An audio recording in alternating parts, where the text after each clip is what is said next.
নাহিদ ইসলাম সরাসরি তারেক রহমানের বক্তব্যের সমালোচনা করছেন, বলছেন তাহাজ্জুদের পরেই তারা সিল মারার পরিকল্পনা করছে। তারেক রহমান কি বলেছেন? তারেক রহমান বলেছেন যে আপনারা ফজরের নামাজ পড়ে বা তাহাজ্জুদের নামাজ পড়ে আপনারা ভোট কেন্দ্রে যাবেন এবং ভোট শেষ না হওয়া পর্যন্ত থাকবেন, গণনা শেষ না হওয়া পর্যন্ত থাকবেন, ভোট কেন্দ্র পাহারা দেবেন যাতে কেউ ভোট কেন্দ্র দখল করতে না পারে এবং সিল না মারতে পারে, জালিয়াতি করতে না পারে, সেই জন্য পাহারার কথা বলেছে। কিন্তু এমন কথা কি বলছে যে তাহাজ্জুদের পরেই তারা সিল মারার পরিকল্পনা করছে? তারা কারা? বিএনপিকে লক্ষ্য করে বলছে। এনসিপির এখন সুবিধা হয়েছে, বিশেষ করে জামাতের তো সুবিধা যে জামাত তার নিজের ফ্রন্ট তো আছেই, এনসিপি এই দলটাকেও একদম পুরোপুরি ভাবে সরাসরি কখনো নাম নিয়ে কখনো নাম না নিয়ে তারা সমালোচনা করতে পারছে। এইটা আমি বলবো যে ওই জোটের এটা একটা সাফল্য। এবং ইন্টারেস্টিং ব্যাপার হচ্ছে লক্ষ্মীপুর 1 রামগঞ্জ মাহবুব আলম তার নির্বাচনী প্রচারে যে এই কথা বলছে। মাহবুব আলম হচ্ছে মাহফুজ আলমের ভাই।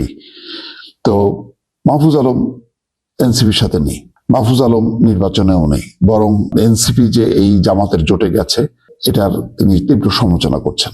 বিভিন্ন ফেসবুক পোস্টে বা টক শোতে বলছেন যে এটা একেবারেই আত্মঘাতী হয়েছে, অর্থাৎ পিছন দিকে হাঁটা সাথে তিনি তুলনা করেছেন।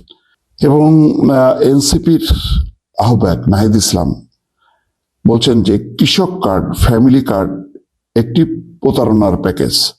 বাংলাদেশের সংকট এখন ফ্যামিলি কার্ড নয়, দেশের প্রকৃত সংকট হলো অর্থনীতিকে চাঙ্গা করা, ঋণ খেলাপি এবং লুটেরাদের বিচারের আওতায় আনা এবং বিনিয়োগ বান্ধব পরিবেশ তৈরি করা। ঠিক আছে, এটা তো অর্থনৈতিক উন্নয়নের অনেকগুলো পরিকল্পনা থাকবে, কিন্তু ফ্যামিলি কার্ড বা কৃষক কার্ড কারা? এরা হচ্ছে প্রান্তিক জনগোষ্ঠী যারা একেবারেই নিম্নবিত্ত মানুষ। তো নিম্নবিত্ত মানুষের যদি ফ্যামিলি কার্ড থাকে, যেটা বলা হচ্ছে, ক্ষতি নেই তো।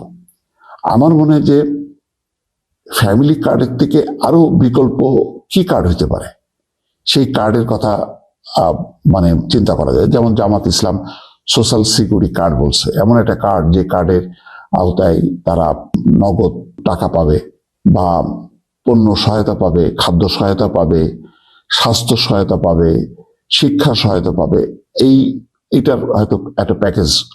তো এটাকে যখন কি কেউ বলে তখন কি বলা উচিত যে এটা প্রতারণার প্যাকেজ? বরং এটা কিভাবে বাস্তবায়ন সম্ভব এটা জানতে চাওয়া উচিত, যে এটার সাশ্রয় কিভাবে হবে। যেমন দেখলাম যে ফ্যামিলি কার্ডের সমালোচনা করে জামাতের একজন নেতা বলছেন 96,000 কোটি টাকা লাগবে। 96,000 কোটি টাকা লাগবে কি লাগবে না, এই গবেষণা কি হয়ে গেল এর মধ্যে?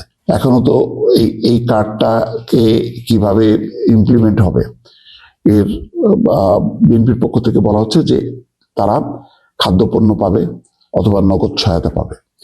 তো সেইটার এখনো তো বিস্তারিত হয়নি, বাট একটা পরিকল্পনা আছে, এটা ইমপ্লিমেন্ট করবে। ইমপ্লিমেন্ট করার পর বোঝা যাবে যে রাষ্ট্রের কোষাগার থেকে এটা কত টাকা ব্যয় হবে। আগে থেকে আমার মনে হয় সমালোচনা না করে নিজে কি করব সেটা বলা উচিত। প্রত্যেকটা রাজনৈতিক দল, আগের একটা রাজনৈতিক দলগুলোর বৈশিষ্ট্য ছিল যে যেটা বলতো তার কাউন্টার কথা বলতো। এখন হওয়ার দরকার ছিল যে যেটা বলছে ভাই ঠিক আছে, তারা এটা বলছে, আমি এটার পাশাপাশি আমি এই কাজ এটা করব।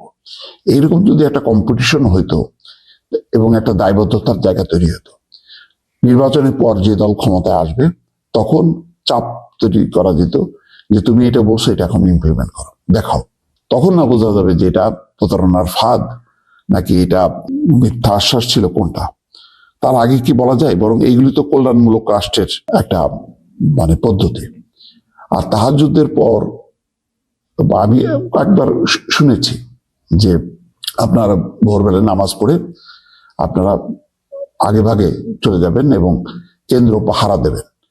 এই কেন্দ্র পাহারার কথা কিন্তু অনেক পুরনো কথা। আওয়ামী লীগ কেন্দ্র পাহারা দেওয়ার নাম করে তারা ভোটে ব্যালট পেপারে সিল মেরেছে। তো ওই যুগটা তো শেষ, এখন কি সেই অবস্থা আছে?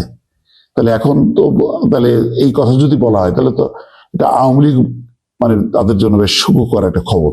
তারা বলবে যে দেখছো আমরা যা করছি এখন এই রাজনৈতিক দলগুলোর মধ্যে সন্দেহ বিশ্বাস এমন যে তারা পরস্পরকে দোষারোপ করছে। তো আমরা বারবার কিন্তু ঘুরে ফিরে কিন্তু সেই পুরনো রাজনীতির দিকে, পুরনো